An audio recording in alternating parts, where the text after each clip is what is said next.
Hello everyone, welcome back to Lakshya Marg. मेरा नाम है रौनक और आज हम लोग करने वाले हैं एक और प्रीवियस ईयर क्वेश्चन पेपर, या आपके शब्दों में कहें तो PYQ सॉल्व करने वाले हैं। कौन सा होगा? ये पिछले साल का 2024 वाला पेपर। नाउ पैनिक नहीं करेंगे कि हमारे में जो पेपर है बुक में दिया हुआ वो तो ये नहीं है।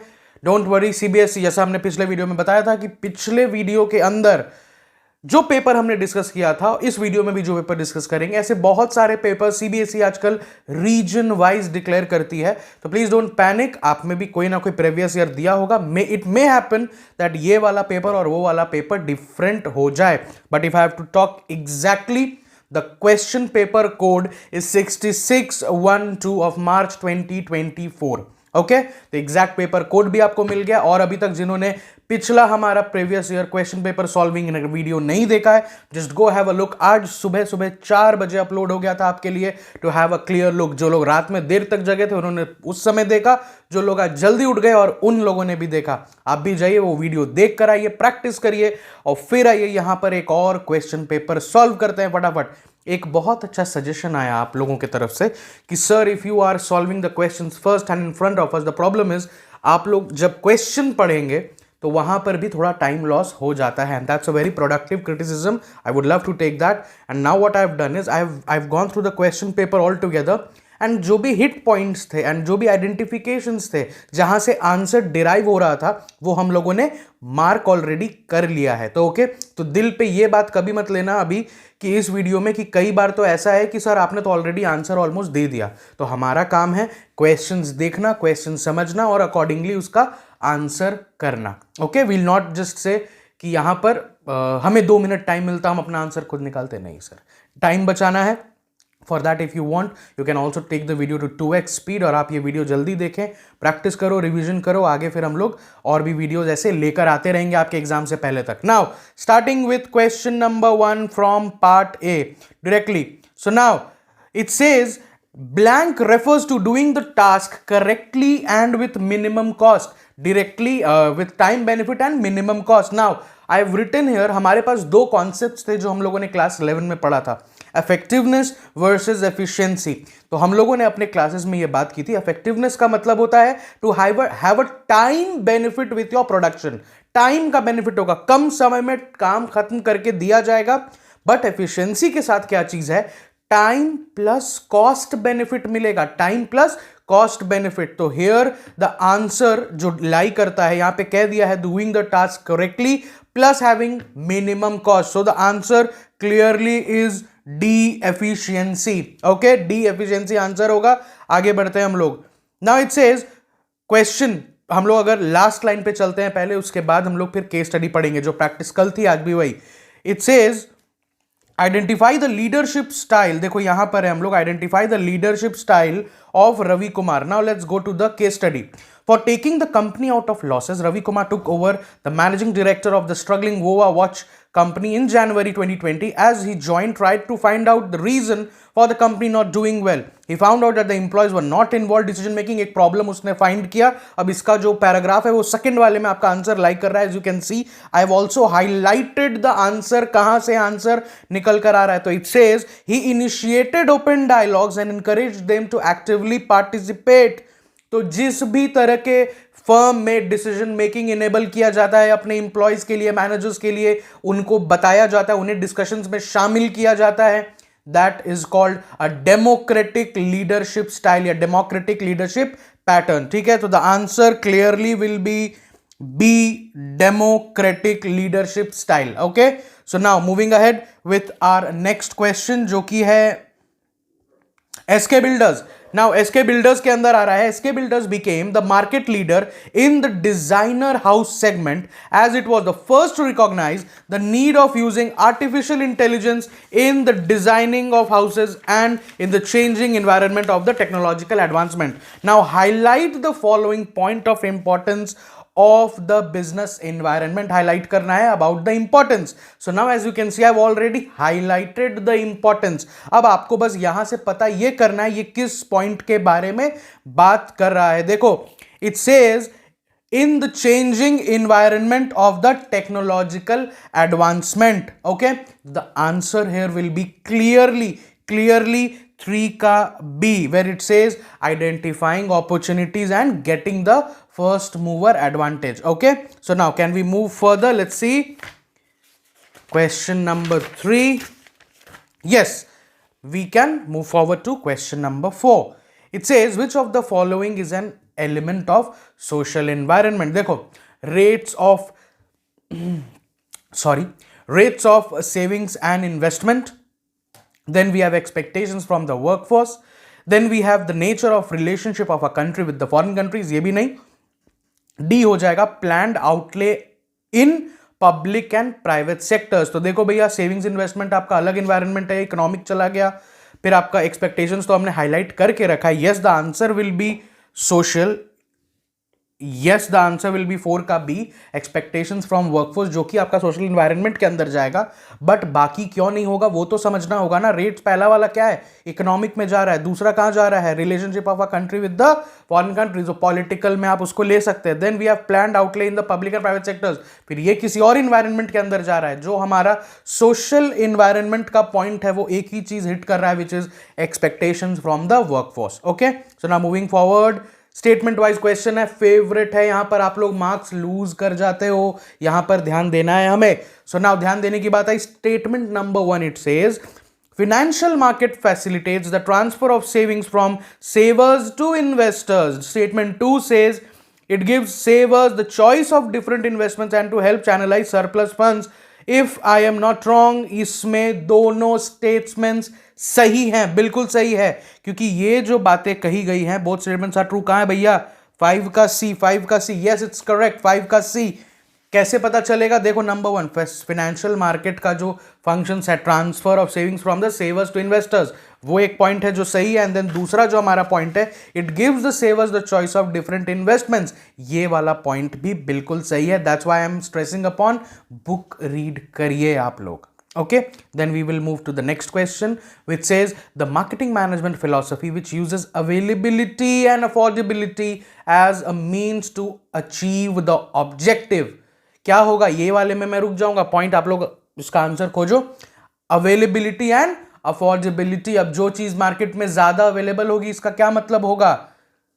यस, और जो चीज ज्यादा अवेलेबल होगी तो वो अफोर्डेबल होगा. कैसे? Because bulk production brings down the cost of production of the product, जिसके वजह से उसे ह्यूज स्केल पे हम लोग मार्केट में लाकर रख सकते हैं. विच मीन्स ज्यादा बनाएंगे, ज्यादा बेचेंगे, ज्यादा बनाएंगे, ज्यादा बेचेंगे. Production concept is the answer.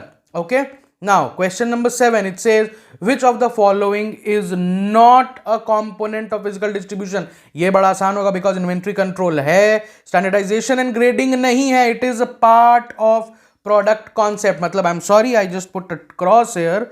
यहां पे आंसर होगा standardisation and grading. Order processing भी पार्ट है, ट्रांसपोर्टेशन भी पार्ट है फिजिकल डिस्ट्रीब्यूशन का. Okay, now let's move to question number 8 immediately. Now अब यहां पर कह रहा है, पहले हम लोग जाएंगे लास्ट में. देखो लिखा हुआ है the type of plan which helped the best electronics to become the market leader. अब प्लान आइडेंटिफाई करना है, which type of plan. Now once you read the case study, आप वीडियो रोककर ये देख सकते हो, and then you can find out the answer. But if not, then we will be saving time here. इस case study में जो आपका आंसर लाई कर रहा है वो कहां पे है? देखो, a plan was preferred defining the company's direction, ये पहला चीज, and scope in the long run. So when a plan is made for a long run, keeping in mind the long term benefit or the goal of the company, it is also known as strategy. Strategy यहां पर correct answer होगा. Okay, ऐसे ही हम लोग time बचाएंगे अपने आगे आने वाले क्वेश्चंस के अंदर भी. Now the next question, online retailer Bison. Okay, I hope questions clearly दिख रहे होंगे स्क्रीन पे. देखो क्वेश्चन कह रहा है the type of organisational structure of Bison. तो हमें पता करना है किस टाइप का ऑर्गेनाइजेशनल स्ट्रक्चर है बाइजन लिमिटेड का या ऑनलाइन रिटेलर बाइजन का. Now when you again read the case study, the answer lies in Bison, the jobs of similar nature are grouped into HR department, marketing, purchase, research and development, which means बिल्कुल सही, बहुत easy question. Functional organization structure where a group of functions are kept under one department. और फिर आप अलग जब जाओ, मतलब सो सॉरी, थैंक यू। एक तरह के नेचर के जॉब्स एक जगह रखे जाएंगे। फाइनेंस वाला काम फाइनेंस डिपार्टमेंट, मार्केटिंग, मार्केटिंग के अंदर प्रोडक्शन का पूरा डिपार्टमेंट, प्रोडक्शन अलग एक डिपार्टमेंट बनेगा, एचआर होगा, आरडी होगा, and all and all. Okay, now moving on to next question number 10। ये काफी छोटा क्वेश्चन क्या कह रहा है? Plans are prepared for a specific period of time, maybe for a month, a quarter और a year. At the end of that period there is a need of a new plan to be drawn on the basis of new requirements and future conditions. अब feature पता करना है। देखो problem यहां पे क्या होगा, जो मैक्सिमम बच्चे गलती कर जाएंगे वो, देखो उनको एक वर्ड दिख गया यहां पे, फ्यूचर कंडीशंस, वो सीधे मार देंगे फ्यूचरिस्टिक। बिल्कुल गलत है। फ्यूचरिस्टिक से आपको फ्यूचर दिखा, इसका ये मतलब नहीं फ्यूचरिस्टिक मार दोगे। ये गलती नहीं करना, एग्जाम में पूरा पढ़ना। The answer actually lies just above this point कि at the end of that period there is a need of a new plan। एक खत्म हो रहा है, दूसरा शुरू हो रहा है, which means we have our answer by now that planning is a continuous process। Okay, planning is a continuous process। Now let's move to question number 11। Question number 11, देखो अब it says delegation is the entrustment of responsibility, authority and creation of accountability for performance। बिल्कुल सही, delegation के बारे में जो बात कही गई बिल्कुल सही है। आपकी अथॉरिटी रिस्पॉन्सिबिलिटी को डेलीगेट करता है एक सुपीरियर अपने सबॉर्डिनेट को। स्टेटमेंट 2 क्या कह रहा है? Irrespective of the extent of the delegated authority the manager shall be accountable to same extent before delegation. बिल्कुल सही पॉइंट है, which means both statements are again true. अब उसके बाद बता देता हूं क्यों। बिकॉज कई बार लोगों को यह गलत फहमी हो जाती है, लाइक डिसेंट्रलाइजेशन एंड सेंट्रलाइजेशन वाले केस में delegation is completely different from the concept of delegation is completely different from the concept of decentralization। क्योंकि डेलीगेशन में अगर आप सबॉर्डिनेट हो, आपको कोई काम दिया गया है, उसके बावजूद अगर वो काम आपने ठीक से नहीं किया, you are accountable to your superior, वो तो ठीक है, बट उस काम के लिए आपका मैनेजर इक्वली अकाउंटेबल है अपने सुपीरियर को या अपने जो भी उनके बॉसेस है। बिकॉज ये काम उनका था, उनको असाइन हुआ था, जो उन्होंने आपको असाइन कर दिया। ओके, तो भले ही वो काम डेलीगेट हुआ है, but the manager is still accountable, which means both statements in question number 11 are true. Now let's move to the next question। It says identify the tool of promotion used by Mehta Sons Garments to boost its sales। आप लोग एक बार ये photo देख लो भाई, दिख गया photo? Just take 1 minute time, I'll just flip the question paper। Yes, the photo is correct completely। बिल्कुल सही आंसर। अभी तक समझ में आ गया होगा, ABCD देख लो जल्दी से, ऑलरेडी आंसर आ गया। The answer is sales promotion. ये तो भैया काफी इजी है, वन ऑफ द बुक्स में सेम क्वेश्चन दिया हुआ है without the same name actually, because यहां पर आपका जो प्रमोशनल बैनर है या प्रमोशनल लेबल जिसको हम कहते हैं, ये सेल्स प्रमोशन के कॉन्सेप्ट के अंदर आता है। Now what are all those, ये हम लोगों ने चैप्टर के अंदर डिटेल में पढ़ रखा है। Now just let's move to question number 13। It says the tool of communication used by Binu's daughter to revive the book store. तो हमें टूल ऑफ कम्युनिकेशन फाइंड करना है, मतलब again we need to find out what was the method that was used by Binu. ठीक है, तो now Binu had a book store Sabad called Bookmark। For years the bookstore was doing reasonably well, but the rise of digital books, now you can carry on with the case study, video pause करके या video skip करके, but the answer that lies here is decided to launch a marketing campaign to revive the bookstore, and also it says the information of these was given to the parents and children through television and magazines, attractive prices were offered, which means it is trying to create a personal relation with its customers, personal relations with its customers। और last में तो देखो क्या भी रहा है, which increased the footfall of the parents and children in the store, which means our answer will be none other than 13 का होगा D, which is public relations। okay, now moving forward, question number 14, choose the incorrect statement from the following about the functions of stock exchange। Number 1 it says provides liquidity and marketability to new securities. देखो गलती तो यहीं पे पकड़ा गया, हमारा answer है 14 का ए, बाकी तो देखना भी नहीं। क्यों ऐसा कह रहा हूं आप अब समझो। लिक्विडिटी एंड मार्केटेबिलिटी देती है बट न्यू सिक्योरिटीज को नहीं। न्यू सिक्योरिटीज कहां पर बातें होती हैं? प्राइमरी मार्केट के अंदर बात होती है। न्यू सिक्योरिटीज को कहां पे डीलिंग होती है? प्राइमरी मार्केट, जहां पर कंपनी डायरेक्टली अपने इन्वेस्टर्स को वो स्टॉक्स देती है। ठीक है, प्राइस कौन डिसाइड करेगा? कंपनी डिसाइड करेगी। Okay, now moving forward to question number 15, it says first of all we'll just go through the last line. The factor affecting the dividend decision discussed above which allowed Dovex to pay high dividends were. Now you can go through the case study. I'll just read the highlighted part that I have highlighted for myself. This allowed Dovex to raise capital easily from the market whenever expansion or new projects were to be undertaken. As a result, it could pay high dividends. It is saying because of the image of the Dovex Limited, it was able to actually attract the investors through the stock market. Now, कई बच्चों से यहां पर गलती हो जाएगी to discuss whether it will be B or it will be D, क्योंकि वही दोनों में स्टॉक मार्केट और कैपिटल मार्केट की बातें हैं। I'll tell you, यहां पर the answer will be 15 का D, access to capital market, because यहां पे स्टॉक मार्केट रिएक्शन की कोई बात ही नहीं। ना यहां पे बूम पीरियड का बात हुआ, ना यहां पर बुल पीरियड का बात हुआ है, ना बेयर पीरियड का बात हुआ है। ठीक है, तो यहां पर अभी जो सिर्फ बातें हुई थी वो कैपिटल मार्केट के बारे में, that the investors of this company are very confident because of the goodwill of the name and they are able to actually get the money from the investors through the capital markets. Okay, I hope it was clear. Now let's move to question number 16, sorry, question number 16. Okay, in the dash market, prices are determined and decided by the management of the company. Primary, secondary, money and stock. Just now we have discussed कि किस market में सबसे पहले new securities आती हैं, किस market में price जो है वो मैनेजमेंट ऑफ द कंपनी तय करती है। यस, बिल्कुल सही, primary market. Primary market decide करती है। ओके, तो कभी भूलिएगा नहीं भाई, जब भी आप तैयारी कर रहे हो अपने पेपर के लिए, प्राइमरी मार्केट सेकेंडरी मार्केट का डिफरेंस आप लोगों को याद रखना है और साथ ही साथ मनी मार्केट कैपिटल मार्केट का भी डिफरेंस आपको याद रखना है। Okay, now question number 17। अब देखो मैच द फॉलोइंग है।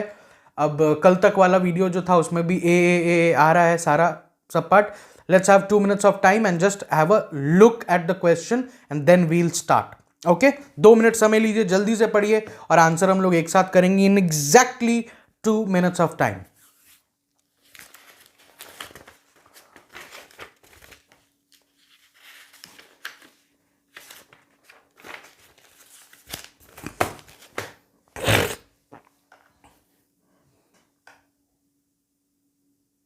Okay, also let's check the options.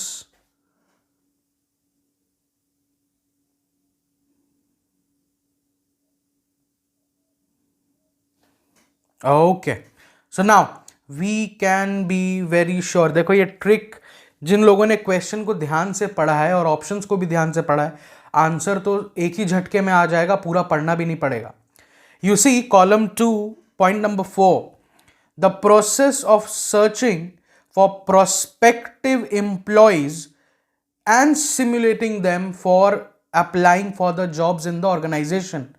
इसका आंसर क्या होगा? बिल्कुल सही, रिक्रूटमेंट होगा। Okay, now you just check कि 4 on 2 कितने क्वेश्चंस में साथ में, कितने पॉइंट्स में साथ में, सिर्फ एक में 2 का 4 एक पॉइंट में है। यहां पर हम लोग आंसर करेंगे और आगे बढ़ेंगे।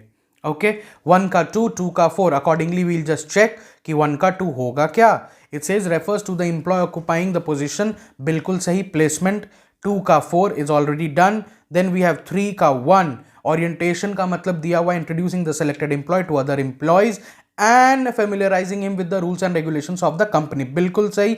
and the last one is performance appraisal, जो होगा point number 3 का, evaluation of the employees current or past performance and as per the certain predetermined standards. okay, now clearly हमारा आंसर है C, सब part C. okay, now moving to question number 17. have we left? no, this was question number 17. so now question number 18. now फिर से असेशन reasoning का एक question आया है, यहां पर भी लोग गलती करते हैं, एक बार जल्दी जल्दी पढ़ लेते हैं क्या है। Many enlightened business firms have set up their own consumer service and grievance cells. The consumer has a right to file a complaint and to be heard in the case of dissatisfaction of the goods or services. ये बिल्कुल सही है, A और R सही है, plus it is the correct explanation. It is the correct explanation. 18 का A होगा, because जो ग्रीवेंस सेल या कंज्यूमर सर्विस सेल्स की बात हो रही है, उनका एग्जैक्ट जो रोल है वो यही है, that the consumer has a right to file a complain, they will be heard, their complain will be filed and the redressal will be taken care by the company. Okay, now moving ahead to question number 19, it says it is a career oriented process designed to help the employees in progress towards the maturity and actualization of the potential capabilities. तो जिन लोगों ने भी हमारा पिछला video देखा है, कल वाला या आज सुबह का कहीं 4 बजे वाला वीडियो, सेम क्वेश्चन था वहां पर भी, और इसमें भी आंसर हमारा होगा डेवलपमेंट। और ट्रेनिंग क्यों नहीं होगा, ये भी बात हमने कह दी थी, because training basically helps you to actually get best at the type of job that you are performing, but not in your life skills. Okay, development आपको ओवरऑल मेच्योरिटी और जिसे कहते हैं सेल्फ एक्चुअलाइजेशन में हेल्प करता है, अपने life में ग्रो करने में हेल्प करता है। Okay, now question number 20, it says the process of estimating fund requirements and specifying the source of funds. Exactly definition उठा के दे दिया है बुक से। It means the answer will be financial planning. क्यों? तो फाइनेंशियल प्लानिंग का तो definition ही है that the branch of financial management which actually deals what will be the estimation of the requirement of funds and what will be the specific sources from where the funds will be brought into the company. सही बात।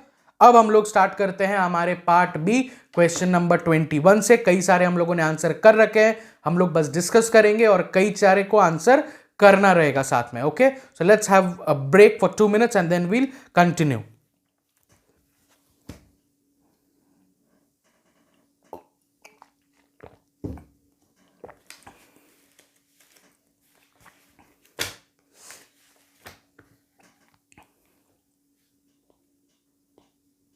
Okay, now let's start. 2 minute हमारे लिए भाई इतना होता है, हमें बस पानी पीने का ब्रेक चाहिए। Okay, now question number 21 says, देखो डायरेक्टली क्वेश्चंस पूछ रहे हैं यहाँ पे। अब तो state any 3 protective functions of the SEBI के प्रोटेक्टिव फंक्शंस। तो देखो नंबर 1 जो हम लोगों ने लिख रखा है पहले से, फ्रॉड एक्टिविटीज का प्रिवेंशन है, कंट्रोलिंग ऑफ इनसाइडर ट्रेडिंग है, इन्वेस्टर का प्रोटेक्शन है, so that they don't get into any fraudulent activities that are taken care, that are actually going on, और या कोई पॉन्जी स्कीम्स में वो ना फंस जाए। Okay, there are many more, but ये 3 आप लिखकर आगे बढ़ सकते हो। I will tell you to also write a bit about SEBI. ठीक है, सेबी के बारे में थोड़ा सा लिखो, 3-4 line, it will be giving a good impression on your examiner as well. Okay, फिर आते हैं हम लोग अपने और वाले क्वेश्चन पे। और वाला क्वेश्चन कह रहा है differentiate between money market and capital market. ना बहुत सारा डिफरेंस है, अगेन बुक में दिया हुआ, बट अगर हमें बात करना हो तो हम लोगों ने कुछ जो लिख रखा है वो देख लो कि there are large institutions that are involved in the money market, whereas there are financial institutions which are involved in the capital market. T bills आपका, फिर टी बिल्स है, कमर्शियल पेपर्स है, डिपॉजिटरी सर्टिफिकेट्स है, जिसे हम कहते हैं certificate of deposits, are actually included in the money market, whereas equity shares, preference shares, debentures etcetera ये डील होता है हमारा कैपिटल मार्केट के अंदर। और जो है मनी मार्केट हमारा जो है उसमें मैक्सिमम 1 ईयर या इसे हम कहें तो शॉर्ट टर्म का स्पैन है, मगर जो हमारा कैपिटल मार्केट है वहां पर लॉन्ग टर्म ट्रांजैक्शंस की बातें होती है। बहुत सारा डिफरेंस है, बट 3 तो ये आप लिख ही सकते हो, और आपके मन के ऊपर 3 और भी कोई लिख सकते हो। प्लीज मेक श्योर जब डिफरेंसेस ऐसे क्लियरली पूछे जाएं, make sure to do that in a table, और बेसिस भी लिखोगे तो काफी अच्छा इंपैक्ट डालेगा। Okay, so now going on to question number 22. Question number 22 says, first of all we'll read the line.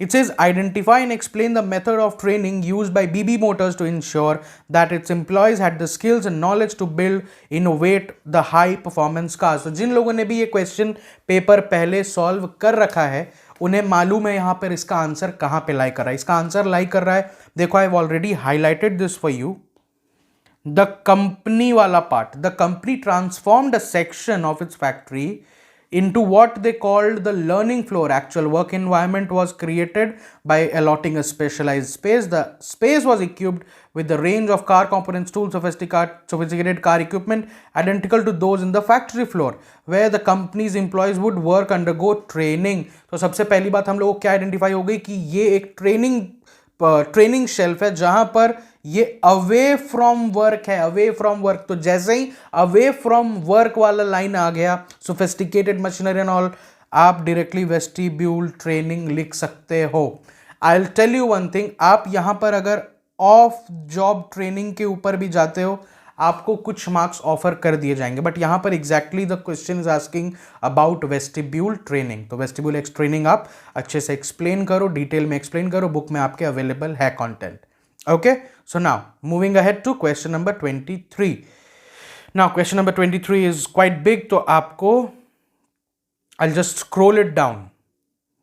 मेरे में जो दिख रहा है देखो, अब आपको भी दिख रहा होगा। Identify and explain the 2 factors that affect fixed capital requirements in the above case. Ab now let's go and read the question. Kanav, after passing out the college with specialization in renewable energy, was determined to start a solar power plant. The venture required heavy investment in plant and machinery and less on manual labor. तो देखो यहाँ पर एक तो identify हो गया, वो क्या है? यहाँ पर है आपका चॉइस ऑफ टेक्निक। आपको यहाँ क्लियर लिख दिया, the venture required heavy investment and less on manual labour. Choice of technique, इसमें एक पॉइंट हो गया, हम लोग यहां लिख देते हैं। चलो, चॉइस ऑफ टेक्निक, और यहां पर ये कौन सा चॉइस इसने अपनाया है? इसने अपनाया है capital intensive technique. Okay, capital intensive technique. Now moving ahead, despite the high risk and substantial investment, Kanav business has a good expansion possibilities. The world was increasingly moving towards the clean energy solutions and there was a growing demand in the sustainable power resources. So Kanav decided to create a high capacity to meet the anticipated demand. This entailed further investment in the assets which Kanav was able to arrange, which Kanav was actually able to arrange. तो यहां पर हमें अपना second point भी मिल गया है, जो यहां पर बात किया गया एंटिसिपेटेड डिमांड जो है, जो क्विकली इसको देने की जो आदत है, जो बात कही जा रही है, यहां पर हमारा आंसर का जो दूसरा पॉइंट हो जाएगा वो हो जाएगा growth prospectus. Growth prospectus. Okay, 2 मांगा गया था, 2 हम लोगों ने दे दिया, जो कि फिक्स्ड कैपिटल स्ट्रक्चर में अफेक्शन दिखाया जा रहा है, अफेक्ट करेगा ये बताया जा रहा है। ओके, यहां पर फिक्स्ड कैपिटल होता क्या है, उसके रिक्वायरमेंट्स क्या होते हैं, और ये 2 पॉइंट्स आप अच्छे से एक्सप्लेन करोगे तब जाके 3 नंबर आपको मिलेगा। ओके, ना क्वेश्चन नंबर 24 पे मूव करते हैं immediately. Now it says state any 3 features of business environment. देखो भैया, ये तो बड़ा इजी है, डायरेक्टली आप लिखो ना, डायनेमिक लिखो, कॉम्प्लेक्स लिखो, अनसर्टेन लिखो, sum total of all the forces लिखो। बहुत इजी क्वेश्चन है, डायरेक्टली है, आप लिख लोगे इसके बारे में। Then state any 3 features of demonetization के बारे में पूछा गया। Now it is a tax administrative method, it also enabled the channelizing of funds from the persons cash denomination to the bank accounts. Economy में और पैसा आया। Then we had digitalization of the economy, ये सारा उसके features में आ सकता है। ओके, टैक्स एडमिनिस्ट्रेटिव मेथड है, टैक्स इवेजन को रोका गया है, आपको डिजिटलाइजेशन ऑफ इकोनॉमी है, etcetera etcetera. Okay, now moving on to our next question, question number 25। 24 वाला क्वेश्चन बड़ा ही डायरेक्ट पूछा गया था, वो इजिली सॉल्व हो गया ना। क्वेश्चन नंबर 25 क्या कह रहा है? पीयूष जो है वो प्रोडक्शन मैनेजर है कंफर्टी नाम के कंपनी का। He has 1000 workers in the department. Piyush booked a special order for 300 pairs. तो देखो एक यहाँ पे नया ऑर्डर प्लेस हुआ है, which estimated the cost price was 500 pair plus 20% का margin. Now accordingly he did the work. Piyush found कि 700 रुपए पड़ गया आपको एक शूज का कॉस्ट। जब he tried to find out the reason but he couldn't, now he reported this to chief executive officer for specialized chartered cost accountant but also qualified HR manager. 2 days Abhay reported that the set target could have been completed by only 800 workers. This reveals that the organization was not utilizing the HR optimally, which was leading to higher labor cost. Answer यहाँ पे clearly है जो होगा हमारा controlling. बिल्कुल सही। जब भी आप काम को इंस्पेक्ट करोगे, स्क्रूटिनाइज करोगे, directly you can go with the answer of controlling. Now what is controlling, explain करोगे आप फॉरवर्ड लुकिंग है, बैकवर्ड लुकिंग है, जो आपको लिखना है, बट 2-3 लाइन में अच्छे से एक्सप्लेन करोगे। सिर्फ आइडेंटिफाई करके छोड़ दोगे, सिर्फ आधा नंबर मिलेगा। Okay, now question number 2 says state any 3 points of importance of the function identified in 1। अब देखो पॉइंट्स ऑफ इंपॉर्टेंस क्या क्या है, बहुत कुछ हो सकता है, आप कुछ भी लिख सकते हो। एक्यूरेसी ऑफ स्टैंडर्ड्स जो सेट किए गए थे, motivation of employees, coordination between all the departments, that what is being done, क्या करना चाहिए, क्या हो रहा है, also efficient use of all the resources that are there in the company. Okay, now moving on to question number 26, it says state any 4 points that highlight the importance of management। Importance of management भैया कितनी सारी है, कितनी सारी है। Proper importance of management there is given, a hell lot of things are given in the book, you can find out from that as well। तो हम लोग अगर यहाँ पर बात करें 2-3 चीज़ों की, तो proper management helps in actually achieving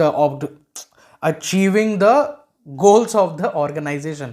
organisational goals achieve करने में हेल्प करती है, पर्सनल गोल्स हेल्प करने में अचीव करती है, एक डायनेमिक इन्वायरमेंट क्रिएट या डायनेमिक ऑर्गेनाइजेशन हेल्प करने में क्रिएट करती है, so that it can keep on changing with the changing environment. और ऐसे बहुत सारे हैं, आप एकदम डिटेल में इसका आंसर फ्रेम करो, बट बिफोर दैट आप इंपॉर्टेंस ऑफ मैनेजमेंट के पहले आप मैनेजमेंट को एक्सप्लेन करो, दैट व्हाट इज मैनेजमेंट। ठीक है, ना going on to our next question, जो और वाला पार्ट है, state any 4 functions of operational level management. उसके पहले आपसे पूछता हूं, what is operational level management. Operational level management या operational level managers are those जो कि फर्स्ट इन लाइन होते हैं विद द लेबरर्स या the workforce.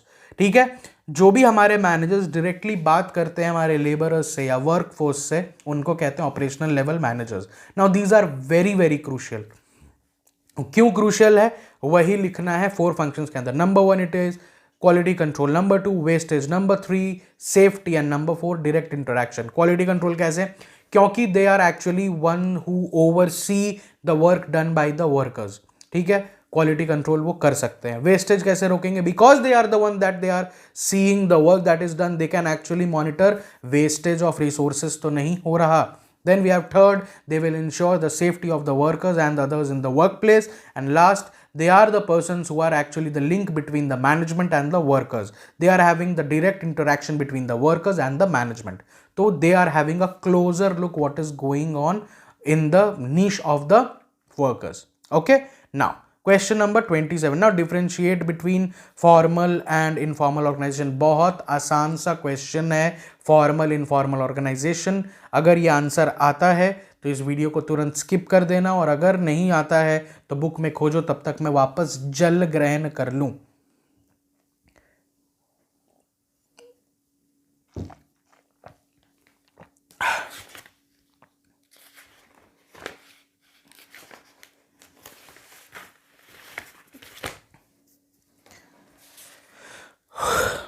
Okay, so now formal and informal organization होता क्या है? ओके, सो नाउ अगर आप लोगों को आंसर मिल गया तो ठीक है, नहीं मिला तो just we'll take a gist, then we'll move forward. इस पे ज़्यादा हम लोग होवर नहीं करेंगे। फॉर्मल ऑर्गेनाइजेशंस जहाँ पे आपके सुपीरियर सबऑर्डिनेट के रिलेशनशिप्स क्लियरली मेंशन होते हैं। इनफॉर्मल ऑर्गेनाइजेशंस जहाँ पर ऐसा कुछ मेंशन नहीं होता, there is no superior, there is no subordinate. Formal organizations are in which only formal talks या business talks या about the organization बात होती है, बट इनफॉर्मल ऑर्गेनाइजेशन के अंदर पर्सनल कोई पर्सनल ऑब्जेक्टिव नहीं है। You just share your feelings, you share your personal thoughts and procedures and everything about your self with the other person. Formal organization है, उसमें प्रॉपर कंट्रोल है, एक scalar chain है। इनफॉर्मल ऑर्गेनाइजेशन के अंदर ऐसा नहीं होता। It is completely irrelevant from whom you are talking to. आप किसी से भी बात कर सकते हैं, कभी भी बात कर सकते हैं। ओके, स्केलर चेन के ऊपर कंपनी का control, I am sorry, formal organization के ऊपर कंपनी का कंट्रोल होता है। इनफॉर्मल ऑर्गेनाइजेशन के ऊपर कंपनी का एज सच कोई कंट्रोल नहीं होता, कंपनी इसको कोई फॉर्मेशन नहीं कराती। It happens with the friendliness of the people, और it happens with the behavioural aptitude of the people. और ऐसे बहुत सारे अच्छे से जो डिफरेंसेस है वो आपके बुक में दिए हुए हैं। You can have a look from there as well.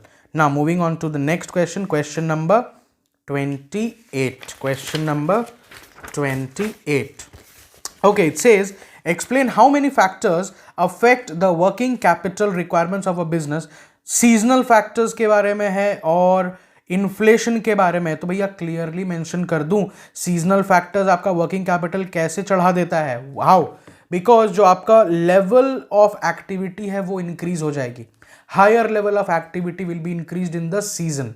आपका सीजन है, for example you have a business of cloth, तो जैसे दशहरा दिवाली उस समय में आपका जो लेवल ऑफ एक्टिविटी है वो बढ़ जाएगा. लेवल ऑफ एक्टिविटी बढ़ने का मतलब आप ज़्यादा प्रोडक्ट्स उतर रहोगे, आपका स्टॉक्स बढ़ जाएगा, इन्वेंट्री बढ़ जाएगी, मे बी आपको ज़्यादा स्टाफ हायर करने पड़े, विच मीन्स आपका जो फ्लक्चुएटिंग कैपिटल आपको चाहिए, वर्किंग कैपिटल जो चाहिए वो ज़्यादा चाहिए रहेगा. ओके, नाउ इन्फ्लेशन कैसे? Because the large amounts of money are required to tackle inflation.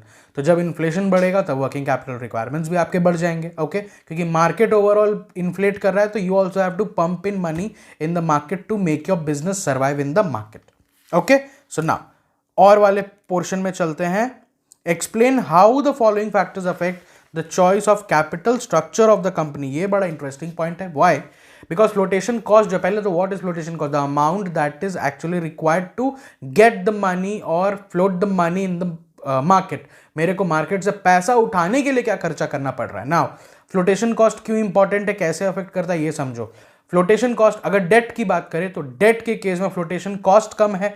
Company अगर डेट ले सकती है, कंपनी अगर चाहती है कि हमें इक्विटी नहीं चाहिए, हम उधार चला लेंगे, फ्लोटेशन कॉस्ट एक इंपॉर्टेंट पॉइंट है.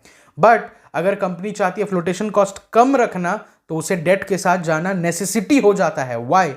क्योंकि जब आप बात करोगे इक्विटी शेयर्स की, या इक्विटी जब दोगे, इक्विटी देने के लिए आपको इनिशियली बहुत खर्चा करना पड़ता है. व्हाई? क्योंकि जब आप इक्विटी दोगे तो पहले भैया प्रोस्पेक्टस बनाओगे, ऑफिशियल्स हायर करोगे, प्रोफेशनल्स हायर करोगे, उन सब खर्चे के बाद प्रॉपर सर्वे कराओगे, and then you will be spending money on the advertisement so that the public come and actually invest in your company. तो इक्विटी में इतना खर्चा है, फ्लोटेशन कॉस्ट इतना ज्यादा है. That's how flotation cost helps that's how flotation cost affects the decision of capital structure of a company. अगला है आपका stock market conditions. Stock market conditions क्यों, कैसे अफेक्ट करेगा? देखो, जब बुल पीरियड होगा, बुल पीरियड जब लोग ज्यादा खरीद रहे हैं, उस समय मार्केट से पैसा उठाना थ्रू द स्टॉक मार्केट काफी इजी हो जाता है, तो इक्विटी के साथ चले जाएंगे. बट जब मार्केट डाउन रहेगा, लोग बेच रहे हैं, लोगों को कॉन्फिडेंस नहीं है मार्केट में, उस केस के अंदर उस केस में कंपनी को डेट के साथ जाना पड़ सकता है. बिकॉज इक्विटी के थ्रू अगर वो पैसा लाना चाहें तो it won't be possible in such kind of market. Okay, now going on to our next question. Okay, it says Anuj approached the consumer court with his complaint. Which grievance redressal agency had Anuj approached? देखो भैया, शुरू में हमने highlight कर रखा है 2 करोड़ का lavish house लिया था उसने एसएस डेवलपर से. 2 करोड़. तो स्ट्रिक्टली हमारा आंसर कहां चला गया? सीधे हमारा आंसर जा रहा है स्टेट कमीशन के पास. बिल्कुल सही, बिकॉज जो ब्रैकेट ऑफ अमाउंट है 2 करोड़ वो आता है आपका स्टेट कमीशन के अंदर. Now it says state any 3 reliefs that Anuj is likely to get. देखो बहुत सारे हैं. नंबर 1, उसे अपना पैसा वापस मिल सकता है. नंबर 2, उसके कोई पैनिटिव डैमेजेस उसे दिए जा सकते हैं.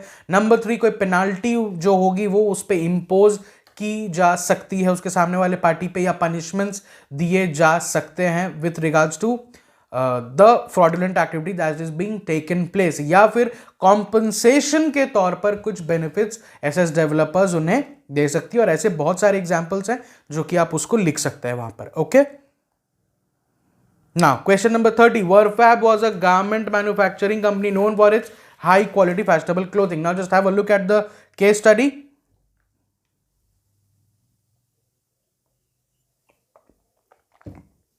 वीडियो पॉज करके देख लीजिए, because the next part of the question is in the next page.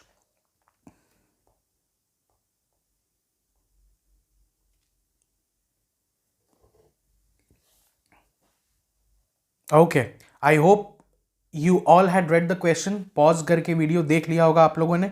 Now यहां पर कहा जा रहा है explain the steps of the comprehensive process that is discussed above till the verification stage. तो देखो, हम लोगों को यहां पर दिख रहा है बड़ा क्लियरली यहां पर कैसे कैसे डिवीजन हुआ है.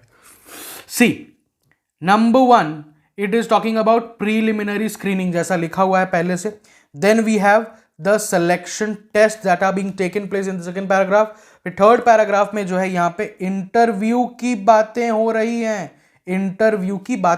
फिर उसके बाद 10 candidate had clear all the steps. फिर इनका जो होगा रेफरेंस एंड बैकग्राउंड वेरिफिकेशन किया जाएगा। And lastly the decision was made to choose the best of the candidates, the number was 8। Okay, selection decision and then will be then everything is over. तो यहां पर आपसे actually यहीं तक पूछा गया था, सिलेक्शन डिसीजन आप नहीं भी लिखते तो भी चलता, but what we are actually doing here is हम लोग सिलेक्शन डिसीजन को भी इसके अंदर ले रहे हैं। Okay, now next question number 31, explain the following characteristics of principles of management. ये बड़ा आसान है भाई, ये आप लोग कर सकते हो, बट चलो एक बार डिस्कस कर लेते हैं हम लोग साथ में।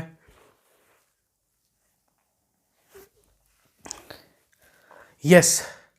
Okay. 31 का 1, it says universal applicability.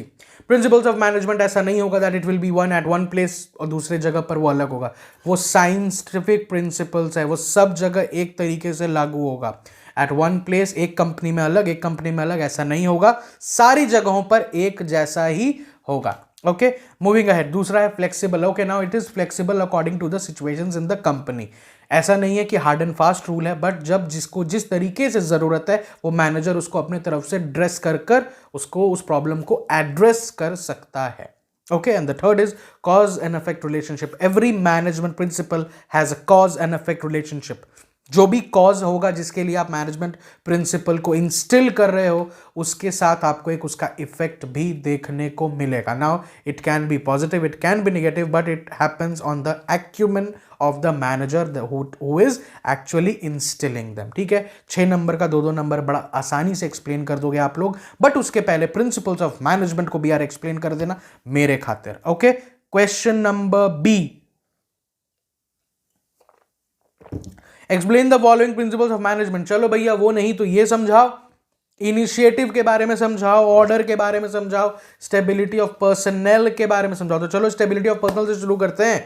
Stability of personal मतलब क्या? किसी भी बंदे को अगर आपने किसी सेम जॉब या पोस्ट पर रखा है, एक लंबे समय तक उसको रहने दो, बिकॉज वो लेबर टर्नओवर बढ़ा देगा, which will actually increase the cost of the company. लोगों को हायर करने में बहुत ज्यादा पैसे जाते हैं, खर्च होते हैं।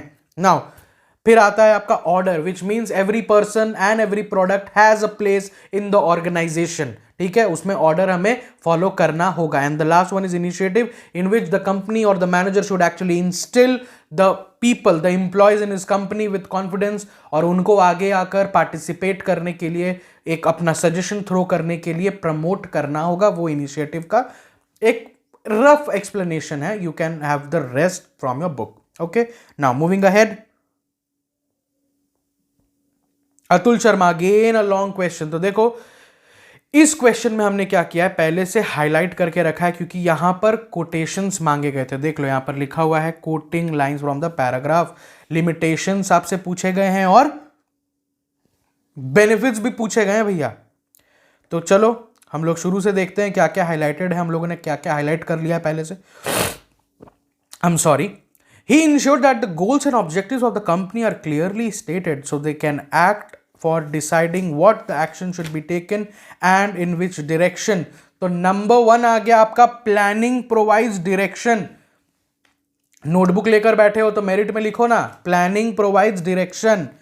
ओके, अब हम लोग चलते हैं अपने सेकंड पॉइंट के ऊपर। क्या लिखा है? This analysis enable the company to look ahead and anticipate the changes and develop managerial responses whenever necessary. तो यहां पर भी भैया क्लियरली है, उसमें आपने लिखा डायरेक्शन, यहां पे लिखो reduces the risks of uncertainty, reduces the risks of uncertainty, clearly है look ahead and anticipate the changes, which means it is ultimately helping in reducing the uncertainties of the company. अब आते हैं अपने limitations वाले part पे। The managers of Stepstone did not have flexibility to change to cope with the change circumstances. क्यों? हम लोगों ने पिछले वीडियो में बात किया था कि जो कंपनी होती है वो एक प्रॉपर पाथ पे चलती है। तो जब एक प्रॉपर पाथ पे चलेगी वहां पे आपको डेविएट करने का ऑप्शन नहीं है, which means planning leads to rigidity. Planning leads to rigidity लिखो अपने आंसर में। And the last one is not able to adjust to the abruptly changing market, facing inventory surplus while EcoStep emerged as a market leader in the sustainable eco-friendly footwear. Clearly it is not working in the dynamic environment. Changing in the dynamic environment में ये help नहीं कर पा रहा है. Okay, I hope the answers from here is clear. और जो highlighted portions हैं, these are the quotations that you need to write. Okay, I hope आपने इसका भी आंसर लिख लिया होगा. Now just move to question number 33. Again it's a big question. पहले है क्या? Quoting line from the paragraph, identify and explain any 3 functions of marketing. 3 functions of marketing. तो कह क्या रहा है? Functions of marketing होता क्या क्या है, आइए देखते हैं. Now पूरा जब आप पढ़ोगे, डिटेल में आप ये पढ़ोगे, आपको तब जो हाइलाइट्स हमने किए हैं वहां से आंसर देखो कैसे हैंडपिक होता है.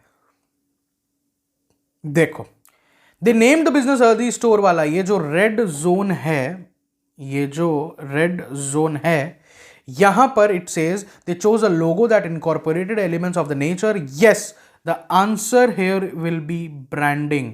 The function of marketing is branding. Then we have the next one which says they design and developed eco-friendly biodegradable bags, reusable containers to courier. बिल्कुल क्लियरली ये हमारा जा रहा है किस तरफ हमारा आंसर? जी हाँ, पैकेजिंग के तरफ आंसर जा रहा है. और जब हम आगे बढ़ेंगे तो यहां पे आ जाएगा हमारा अर्थी स्टोर वाला पॉइंट. अर्थी store created a user friendly website, establish strong media presence to inform potential customers. Thank you. Within a couple of months they had to build. बिल्कुल ये भी क्लियर जा रहा है भैया. This will be promotion. Okay? तो देखो, आप लोग को जब कोट करना होगा तो आई डोंट थिंक आपको इतना बड़ा बड़ा कोटेशंस करने का जरूरत है. या तो आप यहां से यहां कोट करो या तो यहां से यहां कोट करो. सेम इसमें भी या तो यहां से यहां कोट करो या फिर यहां से यहां कोट कर दो. और प्रमोशन के अंदर भी वही काम है, या तो इधर से इधर कोट करो या फिर यहां से यहां कोट कर दो. ओके, बट इस वाले केस में आई विल टेल यू कि जो हमारा फर्स्ट पोर्शन है वो ज्यादा सही है to actually quote in the promotion. Okay, और अब आते हैं हम लोग अपने इस पूरे चैप्टर, पूरे क्वेश्चन पेपर के लास्ट क्वेश्चन नंबर 34 पे. It says explain any 2 organizational barriers and 2 psychological barriers. अब देखो 2 organizational barriers बड़े easily आप कुछ भी लिख दो ना. Organizational rules and norms of the company, और चाहे superior subordinate के वो superior subordinate relationships, जो stubbornity होती है वो लिख सकते हैं. Psychological के अंदर लिख सकते हैं self confidence नहीं है, language errors है हमारे पास and all, हम लोग उसको भी मेंशन कर सकते हैं. नाउ मूविंग ऑन टू 34 का B which says 3 merits and demerits of the external source of recruitment. तो उसका आंसर भी हमारे पास रेडी है, which says कि मेरिट्स के अंदर तो हमारे पास क्वालिफाइड पर्सनल है. Number 1 we have a wider choice. Number 3 we have fresh talent. And last है हमारा कॉम्पिटिटिव स्पिरिट. प्लस जो हमारे डीमेरिट्स का सेक्शन है, डीमेरिट्स के सेक्शन में हम लोग क्या क्या लिख सकते हैं? We can write dissatisfaction among the existing staff, क्योंकि आप बाहर से लोग ला रहे हो मगर अपने लोगों को प्रमोट नहीं कर रहे. एक लेंदी प्रोसेस है प्लस एक कॉस्टली प्रोसेस है. Okay, I hope 34B is also clear. एक बार 34A पे वापस से चल लें अगर, तो 34A में वापस से हम लोग समझ लो. देखो भैया, जब भी कभी organizational barriers, this is the point actually for which I actually came back, क्योंकि 34A का जो पॉइंट है कि ऑर्गेनाइजेशनल बैरियर्स और साइकोलॉजिकल बैरियर्स, पहले आपको बैरियर्स टू कम्युनिकेशन समझाना होगा. उसके बाद ऑर्गेनाइजेशनल बैरियर्स क्या होते हैं ये समझाना होगा, साइकोलॉजिकल बैरियर्स क्या होते हैं वो भी समझाना होगा. देन फिर आप उसमें पॉइंट्स लिख सकते हो अबाउट ऑर्गेनाइजेशनल बैरियर्स है तो कि organizational policy, rules, regulation, status and complexity हो सकता है. चाहे वो साइकोलॉजिकल बैरियर में हो गया कि मेरे में ही लैक ऑफ अटेंशन वाली कमी है, या मिसट्रस्ट है with me and my superior. फिर उसमें प्री मैच्योर इवैल्यूएशन हो सकता है, बोलने सुनने के पहले बोलने की बीमारी अगर हमें है, एटसेट्रा एटसेट्रा. इसको हम अच्छे से एक्सप्लेन कर देंगे. ओके, इसी तरीके से हम लोग ये क्वेश्चन पेपर के भी एंड पे आ चुके हैं. आई होप कि आपको ये वीडियो भी काम आएगा, अच्छा लगा होगा. ऑलमोस्ट ये कितने देर का वीडियो होने चला? ये ऑलमोस्ट 45-46 मिनट्स का वीडियो बन चुका है। नाउ आई होप कि इसी तरीके से आप लोग आगे भी और क्वेश्चंस बना रहे होंगे, और अब रिवीजन सेशंस हम लोग बहुत जल्दी होगा तो वीडियो लेकर आएंगे आपके लिए, जहां पर हम लोग एक एक बार में ढेर सारे फीचर्स, इंपॉर्टेंस, ये सब डिस्कस कर सकते हैं। Till then keep watching the videos. पिछला वाला भी वीडियो देख कर आओ, वहां पे भी क्वेश्चन पेपर सॉल्व हुआ था, यहां पर भी एक अच्छा पूरा पेपर सॉल्व हुआ है। आगे भी आपके लिए ऐसे सॉल्व लेट नाइट पेपर्स लेकर हम आते रहेंगे। Okay, till then keep watching Lakshya Marg. Best of luck with the preparations.